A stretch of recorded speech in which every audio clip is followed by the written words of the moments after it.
Shalom Bapak Ibu Saudara yang dikasihi Tuhan. Selamat beribadah di dalam ibadah online GKPB Masa Depan Cerah Tulung Agung. Suatu sukacita kalau kita masih bisa melaksanakan ibadah sampai saat ini walaupun kita melakukannya lewat online. Saya percaya Tuhan ada di tengah-tengah kita dan Tuhan siap melawat kita. Karena itu saya mau mengajak setiap jemaat untuk kita sungguh-sungguh mempersiapkan hati kita. Kita fokuskan, kita arahkan hati dan pikiran kita hanya kepada Tuhan. Kita nikmati hadirat Tuhan, kita nikmati lawatan Tuhan. Kita bawa hidup kita di hadapan Tuhan sebagai persembahan. Mari kita nyanyikan pujian yang terbaik bagi Tuhan dari hati kita yang paling dalam. Sebelum kita memulai ibadah kita, mari kita berdoa sejenak. Kita minta pimpinan Tuhan di dalam ibadah kita. Bapa kami yang di sorga, yang kami sembah di dalam nama Tuhan Yesus Kristus. Engkau Tuhan pencipta langit dan bumi dan segala isinya. Tuhan yang berdaulat atas alam semesta, atas jagat raya, atas sejarah dunia. Tuhan yang berdaulat atas hidup kami. Engkau yang mengasihi kami, yang telah menebus dan menyelamatkan kami lewat pengorbanan Tuhan Yesus Kristus di atas kayu salib. Engkau Tuhan yang terus membawa kami masuk ke dalam rencana kekal-Mu.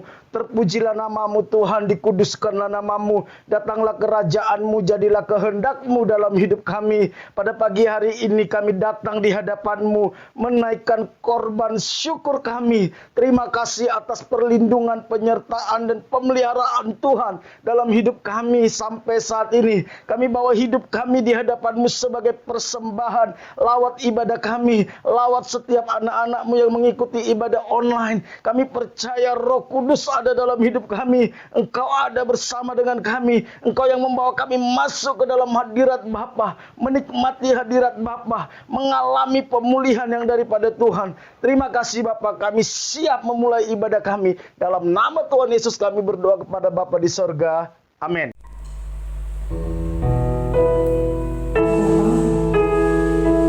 Kami menyadari bahwa Engkau Tuhan yang selalu hadir dalam hidup kami. Kasih-Mu sempurna Tuhan. Pagi hari ini kami datang di hadapan-Mu, menaikkan segala syukur kami kepada Allah yang sempurna, Yesus Kristus.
benih firman-Mu tertanam di dalam hati kami.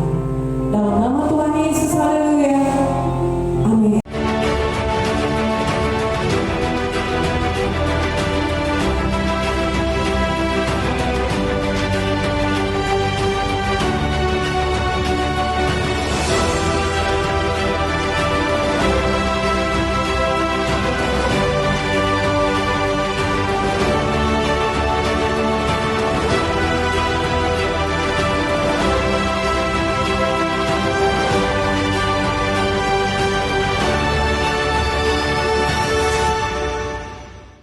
Bapak, Ibu, Saudara yang dikasihi Tuhan, tema renungan kita pada hari ini adalah hidup dengan gigi.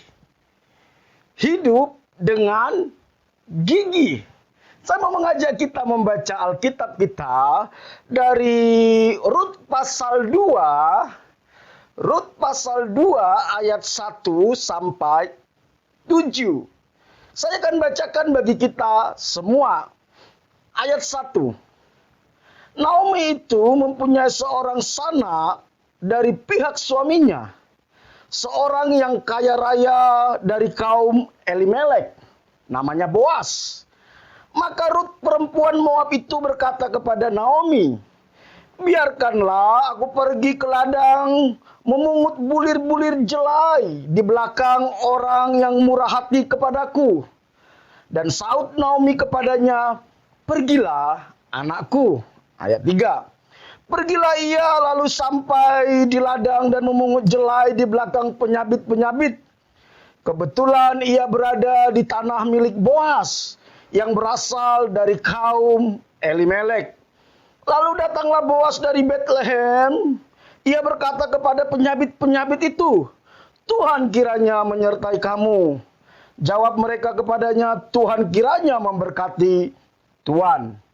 Lalu kata Boas kepada bujangnya yang mengawasi penyabit-penyabit itu, "Dari manakah perempuan ini?"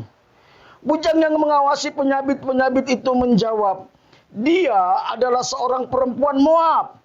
Ia pulang bersama-sama dengan Naomi dari daerah Moab." Tadi ia berkata, "Izinkanlah kiranya aku memungut dan mengumpulkan jelai dari antara berkas-berkas jelai ini di belakang penyabit-penyabit."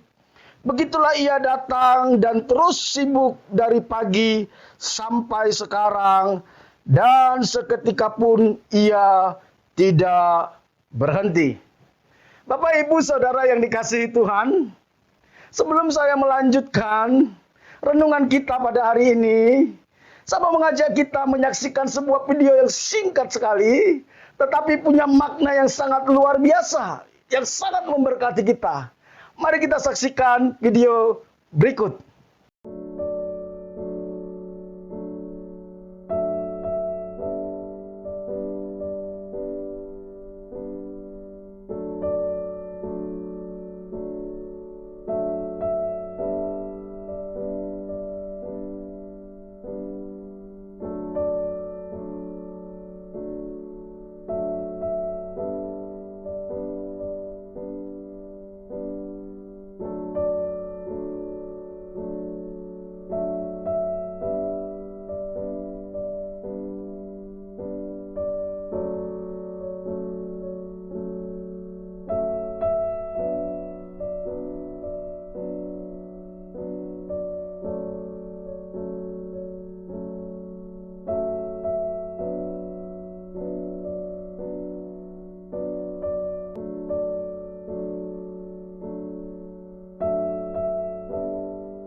pepatah yang mengatakan para pemenang tidak pernah menyerah.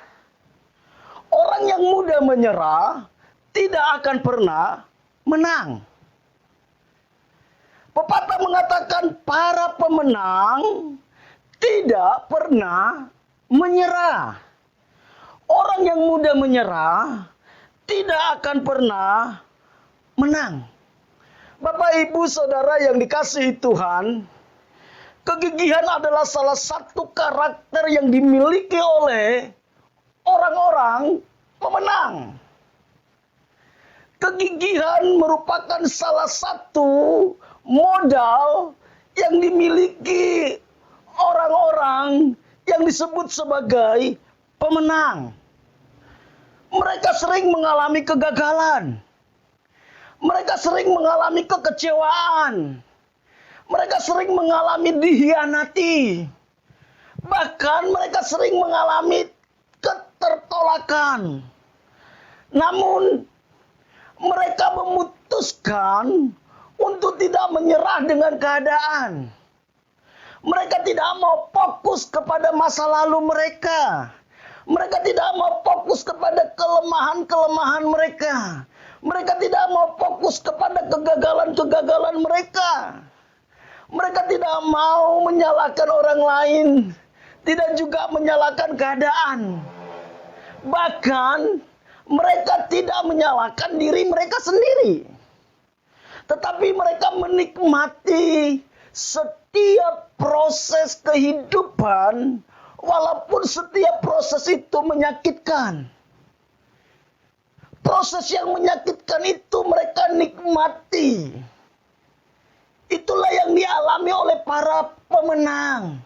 Mereka gigih melalui setiap proses jatuh bangun itu. Sampai akhirnya mereka menjadi pemenang. Tetapi seorang pecundang, dia akan mudah menyerah, mudah mencari alasan, mudah menyalahkan orang lain. Itulah karakter yang dimiliki para pecundang. Saya percaya Tuhan ciptakan kita bukanlah sebagai pecundang. Tuhan ciptakan kita sebagai pemenang. Kita anak-anak Allah yang telah ditebus oleh Allah. Karakter Allah ada dalam hidup kita. Kalau Yesus sudah menang di atas kayu salib, saya percaya kita pun dikasih potensi dan kemampuan untuk menang. Itulah yang bisa kita pelajari dari kehidupan Rut. Rut bukanlah orang Israel. Rut bukanlah orang pilihan. Dialah orang Moab. Tetapi dia memutuskan untuk gigih. Sehingga dia bisa melihat hal-hal yang baik dalam hidupnya. Dia tidak meratapi nasibnya. Dia tidak menyesali keberadaannya. Dia tidak menyalahkan keadaannya. Dia tidak menyalahkan suaminya yang meninggalkan dia karena meninggal. Bahkan dia tidak menyalahkan Tuhan. Hari-hari ini, hari-hari yang sangat berat. Dibutuhkan orang-orang yang gigih. Dan orang-orang yang gigih inilah yang akan menjadi pemenang. Mereka lah akan membuat sejarah dalam hidup ini. Dan mereka lah yang akan menjadi inspirasi bagi banyak orang. Suami-suami jadilah pemenang. Gigihlah menghadapi permasalahan yang sedang kita hadapi. Istri-istri jadilah pemenang. Gigihlah menghadapi setiap tantangan dan kesulitan. Jangan cengeng. Jangan bersungut-sungut. Jangan menyalahkan keadaan. Jangan lebay. Jangan mengasihani diri sendiri. Lihat apa yang Tuhan sediakan di dalam hidup kita ke depan. Saya percaya berkat Tuhan selalu baru setiap hari. Setiap hari Tuhan sediakan yang terbaik bagi kita. Yang Tuhan inginkan kita tetap gigih menghadapi setiap tantangan, setiap kesulitan, setiap masalah yang sedang kita hadapi. Bapak, Ibu, Saudara yang dikasihi Tuhan, Ruth adalah orang yang gigih. Kalau kita lihat dengan kehidupan Ruth. Dia menikah dengan orang Bethlehem, anak dari Naomi dan Elimelek.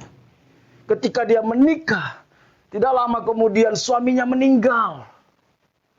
Ketika suaminya meninggal, dia tidak menyalahkan suaminya. Dia tidak menyalahkan keadaan. Dia tidak kembali kepada masa lalunya. Dia memutuskan untuk tetap setia mengikuti Naomi mertuanya. Keputusan ini bukanlah keputusan yang mudah. Dia harus tinggalkan kampung halamannya.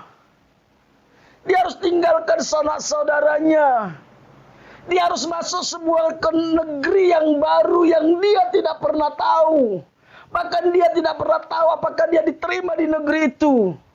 Tapi dia tahu bahwa ada Tuhan yang menyertai dia. Walaupun dia tinggal sebagai orang asing di negeri orang, dia gigih.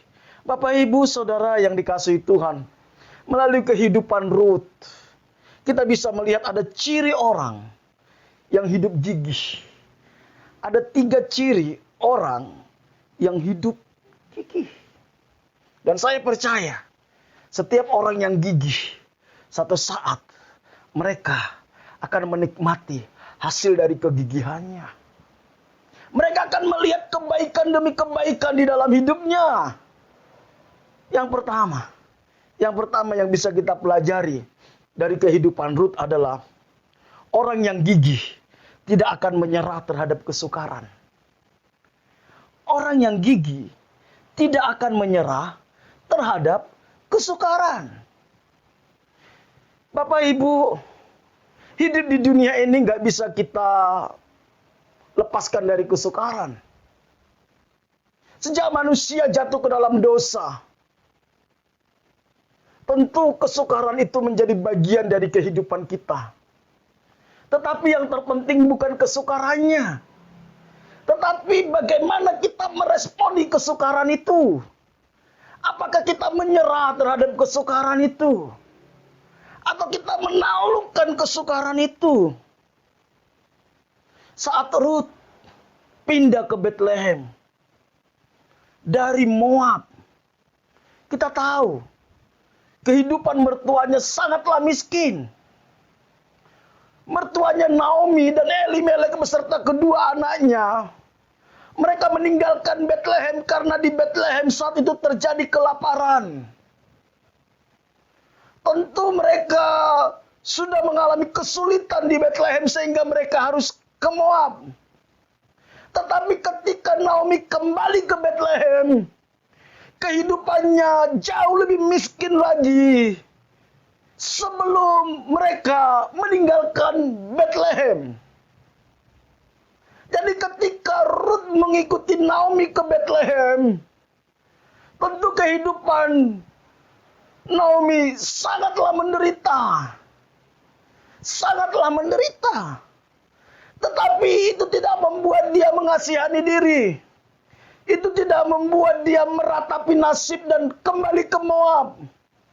Dia tidak mau menyerah. Dia tidak pasrah dengan keadaan. Bahkan dia tidak menyalahkan mertuanya yang berkata, "Kenapa engkau bawa saya ke sini kalau untuk menderita?" Tetapi apa yang dilakukan Ruth ketika dia melihat fakta bahwa kehidupan mertuanya sangatlah menderita, dia tidak mau menyerah. Dia tidak mau menyerah. Dia berusaha melakukan yang terbaik. Hal itu bisa kita lihat bagaimana kehidupan Naomi ketika kembali di Bethlehem, betapa menderitanya. Itu bisa kita lihat di dalam Rut 1 ayat 20 sampai 21. Dikatakan, tetapi ia berkata kepada mereka, "Janganlah sebutkan aku Naomi, sebutkanlah aku Mara. Sebab yang Maha Kuasa telah melakukan yang pahit kepadaku. Dengan tangan yang penuh aku pergi, dengan tangan yang kosong Tuhan memulangkan aku. Mengapa kamu menyebutkan aku Naomi? Karena Tuhan telah naik saksi menentang aku, dan Yang Maha Kuasa telah mendatangkan malapetaka kepadaku. Lihat betapa menderitanya kehidupan Naomi, dan Rut tetap setia mengikuti Naomi.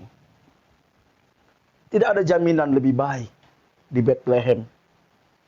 Tidak ada. Tidak ada. Tetapi bagaimana reaksi dan respon Rut melihat kondisi mertuanya yang miskin? Berapa banyak istri nggak bisa terima karena suaminya miskin, karena mertuanya miskin? Berapa banyak anak nggak bisa menerima ketika dia tahu kondisi orang tuanya nggak bisa mengikuti keinginannya? Tetapi lihat Rut, apa yang dia lakukan. Di dalam Rut pasal 2 ayat 1 sampai 2. Yang sudah kita baca tadi. Dikatakan seperti ini. Naomi itu mempunyai seorang sanak dari pihak suaminya. Seorang yang kaya raya dari kaum Elimelek, namanya Boas. Maka Rut, perempuan Moab itu, berkata kepada Naomi, biarkanlah aku pergi ke ladang memungut bulir-bulir jelai di belakang orang-orang yang murah hati kepadaku. Dan sahut Naomi kepadanya, pergilah anakku. Ketika dia tahu bahwa mertuanya sangat menderita, dia minta izin untuk bekerja. Bekerja memungut bulir-bulir jelai. Ini pekerjaan sebenarnya pekerjaan yang cukup rendah. Sisa-sisa dari panen dia ambil, saudara. Butuh kerendahan hati. Dia tidak mau menyerah dengan keadaan. Tapi dia lakukan apa yang bisa dia lakukan. Mungkin suamimu nggak bisa punya penghasilan seperti yang kau harapkan. Berhenti menyalahkan. Ambil bagian untuk bekerja. Mungkin orang tuamu nggak bisa seperti yang kau inginkan. Lakukan apa yang bisa kau lakukan. Itulah orang yang gigih, yang punya mental pemenang. Orang yang gigih adalah orang yang tidak menyerah dengan kesukaran. Yang kedua, orang yang gigih adalah orang yang berjuang dengan apa yang ada pada dirinya. Dia tidak menunggu kesempatan datang. Dia tidak menunggu orang lain kasihan sama dia. Dia punya inisiatif. Apa yang ada pada dirinya itu yang dia lakukan.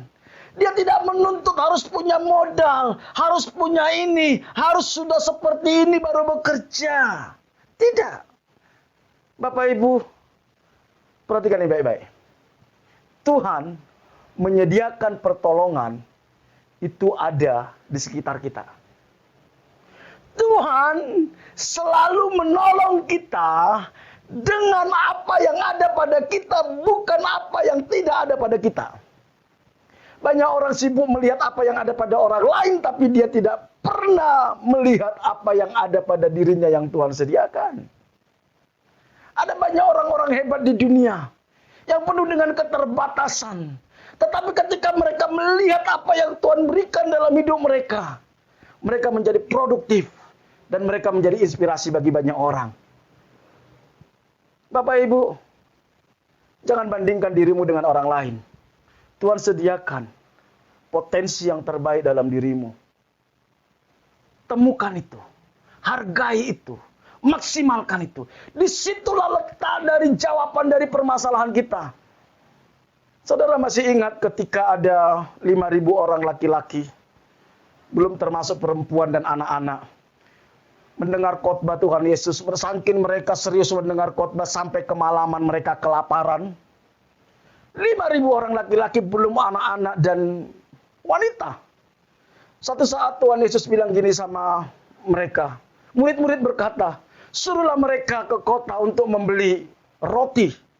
Kalau enggak nanti mereka kelaparan. Tetapi Yesus bilang, kamu harus memberi mereka makan. Murid-murid bertanya, bagaimana kami memberi mereka makan sebanyak ini? Memang tidaklah mudah, saudara. Menyiapkan catering untuk 5.000 orang laki-laki yang kelaparan itu dalam waktu sekejap bukanlah hal yang mudah. Tetapi bagi Yesus, itu bukan hal yang sulit. Satu saat, ketika murid-murid bertanya, bagaimana kami menyediakannya? Tuhan bilang, apa yang ada padamu? Apa yang ada padamu? Murid-murid dibilang di sini cuma ada 5 roti dan 2 ikan. 5 roti dan 2 ikan. Cukup bagi Tuhan Yesus untuk memberi makan 5.000 orang laki-laki. Belum termasuk perempuan dan anak-anak. Saudara, mungkin apa yang kau miliki itu engkau tidak hargain. Mungkin orang lain pun tidak hargain. Tetapi kalau engkau bawa itu ke tangan Tuhan, engkau syukuri, engkau persembahkan kepada Tuhan, itulah yang dipakai Tuhan untuk membuat mujizat. Kalau kita lihat dari kisah itu, akhirnya 5.000 orang makan dengan kenyang, Alkitab katakan. Bahkan sisa 12 bakul. Dari 5 roti dan 2 ikan. Dari apa yang ada pada mereka? Satu saat Tuhan menyuruh Musa untuk membebaskan orang Israel dari perbudakan Mesir. Musa bilang, bagaimana mungkin saya bisa membebaskan mereka? Saya nggak bisa apa-apa, saya nggak punya apa-apa. Tuhan bilang gini, apa yang ada di tanganmu? Apa yang ada di tanganmu? Musa bilang, cuma ada tongkat di tanganku. Tuhan bilang, tongkat itu cukup. Dan saudara tahu, lewat tongkat itu, Tuhan buat mujizat di Mesir. Tuhan buat tulah di Mesir. Tuhan belah lautnya berau. Tuhan keluarkan air dari gunung batu. Lewat tongkat yang ada di tangan Musa. Apa yang ada di tanganmu? Apa yang kau miliki saat ini? Itu udah cukup. Asal engkau gigih. Asal kita mau gigih dan menyerahkan kepada Tuhan. Mulailah dari apa yang ada pada kita. Yang pertama, saudara. Orang yang gigih itu dia tidak menyerah terhadap kesukaran. Yang kedua, orang yang gigih itu dia akan berjuang dengan apa yang ada pada dirinya. Bukan dengan apa yang tidak ada pada dirinya. Hargailah apa yang ada pada diri kita. Gigihlah dengan hal itu. Maka kita akan melihat perkara-perkara yang besar. Yang terakhir, yang ketiga, orang yang gigih akan rela meninggalkan kenyamanan, saudara. Orang yang gigih akan rela meninggalkan kenyamanan. Hal yang paling berbahaya dalam hidup kita adalah zona nyaman. Zona nyaman bukanlah berarti kita kaya, kita mapan, tidak. Orang miskin banyak nyaman dengan kemiskinannya. Orang bodoh banyak nyaman dengan kebodohannya. Apa buktinya? Disuruh belajar sudah tidak mau. Disuruh kerja keras sudah tidak mau. Dia sudah menikmati kemiskinannya. Dia sudah menikmati kebodohannya. Bahkan orang yang berdosa nyaman dengan dosanya. Saudara, mari. Orang yang gigih rela meninggalkan kenyamanannya. Rut pasal 2 ayat 4-7 dikatakan, lalu datanglah Boas dari Bethlehem. Ia berkata kepada penyabit-penyabit itu, Tuhan kiranya menyertai kamu. Jawab mereka kepadanya, Tuhan kiranya memberkati Tuhan. Lalu kata Boas kepada bujangnya yang mengawasi penyabit-penyabit itu, dari manakah perempuan itu? Perempuan ini, ayat 6. Bujang yang mengawasi penyabit-penyabit itu menjawab, dia adalah seorang perempuan Moab. Dia pulang bersama-sama dengan Naomi dari daerah Moab. Ayat 7, perhatikan. Tadi ia berkata, izinkanlah kiranya aku memungut dan mengumpulkan jelai dari antara berkas-berkas jelai ini di belakang penyabit-penyabit. Begitulah ia datang dan terus sibuk dari pagi sampai sekarang. Dan seketika pun ia tidak berhenti. Naomi orang yang bekerja keras. Dia tidak suka hidup santai. Banyak sekarang orang yang senangnya hidup santai. Dihabiskan waktunya hanya di depan handphone, media sosial yang tidak menghasilkan apa-apa. Dihabiskan waktunya untuk nongkrong yang tidak menghasilkan apa-apa. Bapak, Ibu, Saudara yang dikasihi Tuhan, Alkitab katakan, begitulah ia datang dan terus sibuk dari pagi sampai sekarang. Dan seketika pun ia tidak berhenti. Dia tidak mengizinkan hidupnya di dalam kenyamanan, di dalam zona nyaman. Saudara, kalau engkau ingin melihat hidup kita lebih baik, keluar dari zona nyaman. Segala sesuatu di dunia ini akan berubah. Satu-satu yang tidak berubah adalah perubahan itu sendiri. Hidup ini akan terus berubah. Kalau engkau menikmati zona nyamanmu, orang merasa sudah cukup pintar, sudah cukup baik, sudah cukup aman. Saudara, disitulah tempat yang paling berbahaya. Hidup ini terus bergerak, saudara.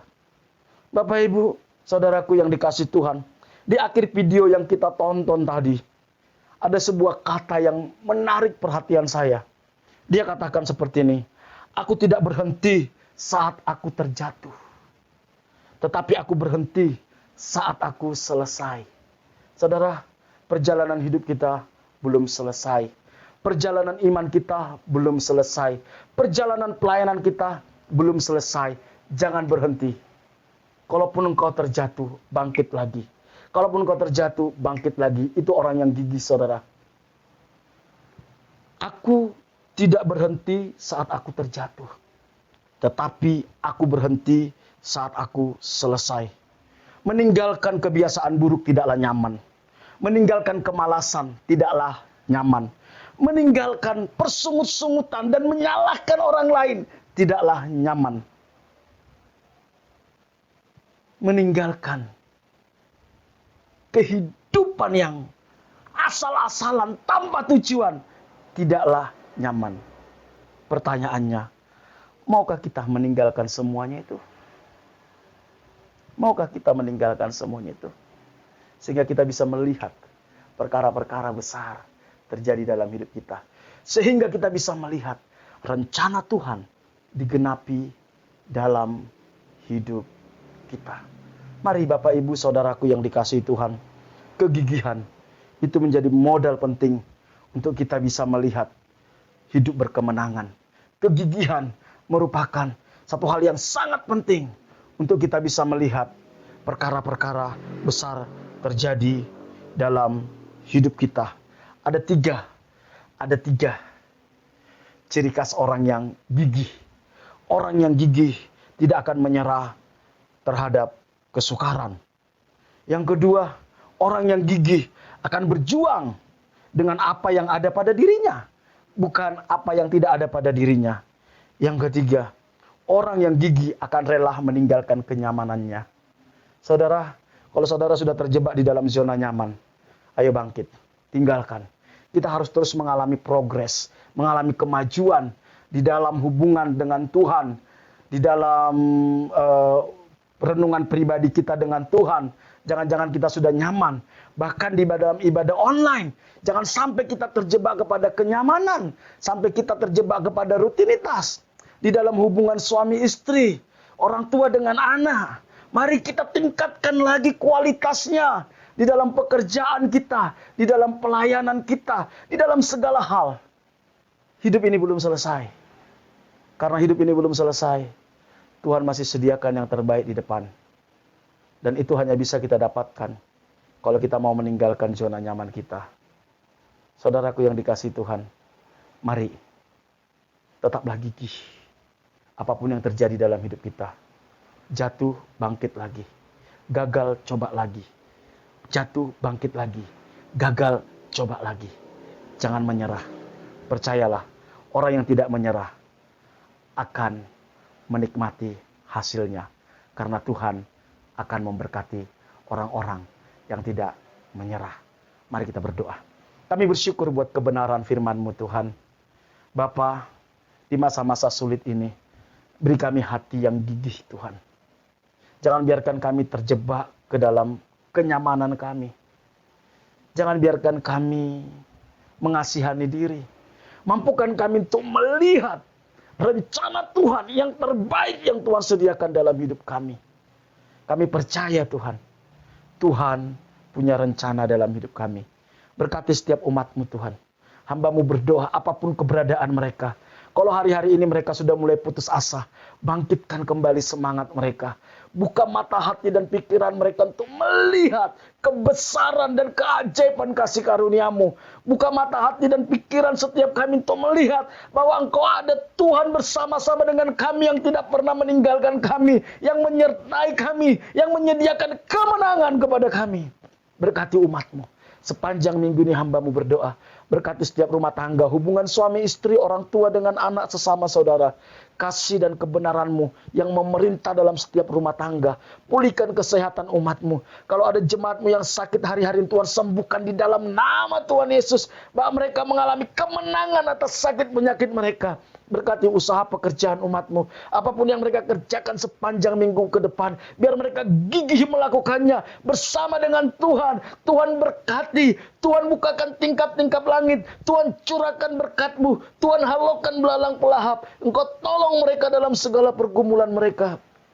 Cukupi segala kebutuhan umat-Mu Tuhan. Sungguh hamba-Mu serahkan umat-Mu sepanjang minggu ke depan. Jauhkan setiap kami dari mara bahaya, kecelakaan, virus-virus, sakit, penyakit.